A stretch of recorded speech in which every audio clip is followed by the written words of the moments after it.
చాలాసార్లు గొప్ప సినిమా తీస్తున్నాము కాబట్టి కోట్ల కొద్దీ బడ్జెట్ పెట్టి పెద్ద హీరోలతో అదిరిపోయే సినిమా తీస్తున్నాము అనే భ్రమలో ఉంటారు దర్శకులు మరియు నిర్మాతలు. కానీ కోట్ల కొద్దీ బడ్జెట్ పెట్టి తీసిన సినిమాలకు రాని అవార్డులు రివార్డులు చాలాసార్లు చిన్న సినిమాలకే వస్తాయి. అలాగే ఎంత పెద్ద స్టార్ హీరో అయినా కూడా తీసుకురాని కలెక్షన్స్ చిన్న హీరోలు తీసుకువస్తారు.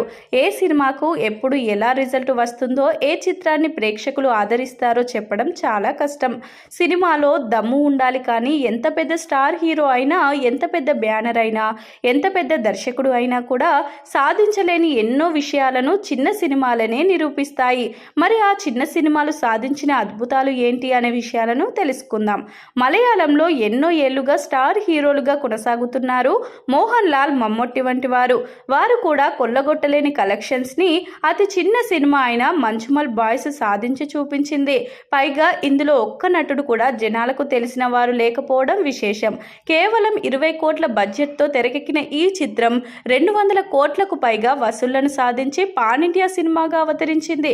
ఇక బాహుబలి, త్రిబుల్, కేజీఎఫ్ వంటి సినిమాలు కూడా సాధించలేని వసూళ్లను, ప్రాఫిట్స్ని సాధించిన సినిమాగా చిన్న సినిమా అయిన హనుమాన్ చిత్రాన్ని చెప్పుకోవచ్చు. పెట్టిన కలెక్షన్స్తో పోలిస్తే వచ్చిన అంచనాలను వేసే ప్రాఫిట్స్ని నిర్ధారిస్తారు. అలా చూసుకుంటే తేజ సజ్జా నటించిన హనుమాన్ చిత్రానికి చాలా తక్కువ బడ్జెట్ పెట్టారు.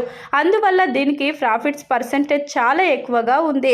ఒక మంచి సినిమా తీస్తే ఖచ్చితంగా అవార్డ్స్ లభిస్తాయి. అయితే చాలా మంది దర్శకులు మన చరిత్రలో ఎన్నో మంచి చిత్రాలను తెరకెక్కించి చాలా పెద్ద మొత్తంలో అవార్డులను అందుకున్న వారు ఉన్నారు. కానీ ఒక కమెడియన్ అయిన వేణు దర్శకత్వం వహించిన బలగన్ సినిమాకి మాత్రం ఇప్పటి వరకు తెలుగు సినిమా ఇండస్ట్రీలో రానన్ని అవార్డ్స్ రావడం విశేషం. ఈ చిత్రానికి 100 ఇంటర్నేషనల్ అవార్డ్స్ వచ్చాయట.